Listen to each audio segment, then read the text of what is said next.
ನಾವು ಕೂಡ ಒಂದು ಫ್ಯಾಕ್ಟ್ ಚೆಕ್ ಮಾಡಿದ್ವಿ. ನಿಜಕ್ಕೂ ಅಮೂಲ್ ಸ್ಟೋರ್ಗಳು ಓಪನ್ ಆಗಿದೆಯಾ ಇಲ್ವಾ ಅನ್ನೋದಕ್ಕೆ ಸಂಬಂಧಪಟ್ಟಂತೆ ಬೈಪ್ನಳ್ಳಿಯಲ್ಲಿ ಅಮೂಲ್ ಸ್ಟೋರ್ ಓಪನ್ ಆಗಿದೆ.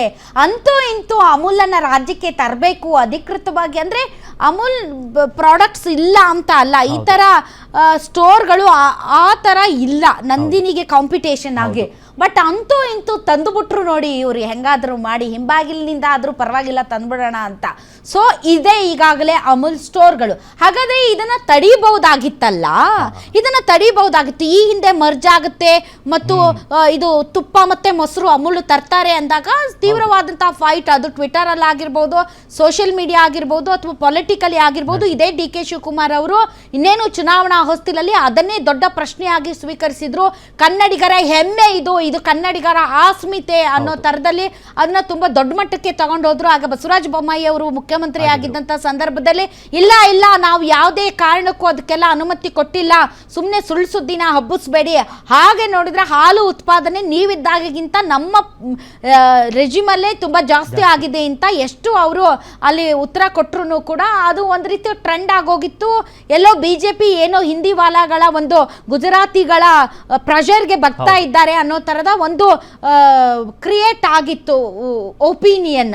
ಸೊ ಈಗ ಮತ್ತೆ ಕಾಂಗ್ರೆಸ್ ಸರ್ಕಾರವೇ ಅಧಿಕಾರದಲ್ಲಿರುವಾಗ ಯಾವ ನಂದಿನಿಗೋಸ್ಕರ, ಇದು ನಮ್ಮ ರಕ್ತ, ಇದು ನಮ್ಮ ನಮ್ಮ ನಮ್ಮ ನಮ್ಮ ಜೀವನಾಡಿ ನಂದಿನಿ ಅಂತ ಹೇಳಿದಂತಹ ಡಿ ಕೆ ಶಿವಕುಮಾರ್ ಅವರ ಈ ಸಂದರ್ಭದಲ್ಲೇ ಈ ತರ ಅಮೂಲ್ ಸ್ಟೋರ್ಗಳು ಬಂದಿದೆ ಅಂದ್ರೆ ಡೆಫಿನೆಟ್ಲಿ ಅದಕ್ಕೆ ಒಂಥರ ಯಾಕಿಂಗೆ ಡಿ ಕೆ ಶಿವಕುಮಾರ್ ಆವಾಗ ಎಷ್ಟು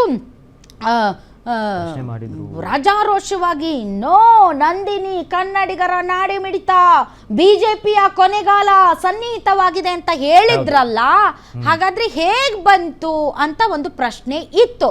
ಆದ್ರೆ ಈಗ ಈ ಒಂದು ಸಮಸ್ಯೆನ ಅವರೇ ಪರಿಹರಿಸಿದ್ದಾರೆ. ಸೊ ಒಟ್ಟು 10 ಮಳಿಗೆಗಳನ್ನ ತೆರೆಯೋದಿತ್ತು. ಡಿ ಕೆ ಶಿವಕುಮಾರ್ ಅವರ ಮಧ್ಯಪ್ರವೇಶದಿಂದಾಗಿ ಕೇವಲ 2 ಮಳಿಗೆಗಳು ಮಾತ್ರ ಅಮೂಲ್ ತೆರೀತಾರೆ. ಇನ್ನು ಉಳಿದ 8 ನಂದಿನಿ ಸ್ಟೋರ್ಗಳು ಈ ಮೆಟ್ರೋ ಸ್ಟೇಷನ್ಗಳಲ್ಲಿ ಕಾರ್ಯಾರಂಭ ಮಾಡುತ್ತೆ. ಸೊ ಹಾಗೆ ಅವರು ಮಧ್ಯಪ್ರವೇಶ ಮಾಡಿ ಪ್ರಾಬ್ಲಮ್ ಅನ್ನ ಸಾಲ್ವ್ ಮಾಡಿದ್ದಾರೆ. ಆದರೆ ಪ್ರತಿಪಕ್ಷ ನಾಯಕರು ಇದನ್ನ ಟೀಕೆ ಮಾಡ್ತಾ ಇದ್ದಾರೆ. ನಾವು ಆಗಿದ್ದಾಗ ಹಾಗಂದ್ರಿ, ಈಗ ನೀವಿದ್ದಾಗ ಹೀಗಾಗಿದೆ ಇಲ್ಲ ಅಂತ. ಯಾವ್ಯಾವ ರಾಜಕೀಯ ನಾಯಕರು ಈ ನಂದಿನಿ ಮತ್ತು ಅಮೂಲ್ ನಡುವಿನ ಜಟಾಪಟಿಗೆ ಸಂಬಂಧಪಟ್ಟಂತೆ ಮಾತಾಡಿದ್ದಾರೆ, ಬನ್ನಿ ನೋಡೋಣ. ನಾವು ಓಪನ್ ಟೆಂಡರ್ ಕರೆದಿದ್ದು ಯಾರು ಬೇಕಾದ್ರೂ ಮಾಡಿ ಅಂತ ನಮ್ಮ ನಂದಿನಿಯವರು ಹಾಕೊಂಡಿರ್ಲಿಲ್ಲ.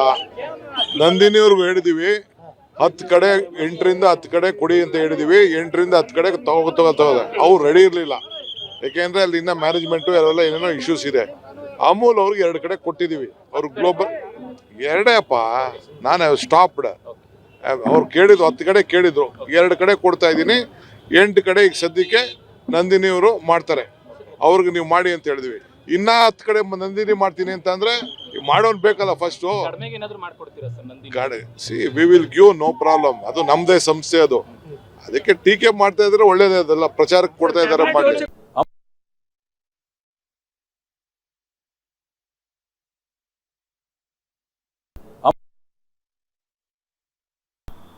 ಕಾಂಗ್ರೆಸ್ ನಮ್ಮ ಕರ್ನಾಟಕ ರಾಜ್ಯದ ರೈತರಿಗೆ ಅನ್ಯಾಯ ಮಾಡ್ತದೆ ಮತ್ತು ಕನ್ನಡಿಗರ ಅಪಮಾನ ಮಾಡ್ತದೆ. ಇದನ್ನ ನಾವು ತೀವ್ರವಾಗಿ ಖಂಡಿಸ್ತೀವಿ. ಗುತ್ತಿಗೆ ಕೊಟ್ಟಿದ್ದಾರೆ ಮೆಟ್ರೋದಲ್ಲಿ. ಏನು ನಂದಿನಿ ಏನು ಇಲ್ವಾ?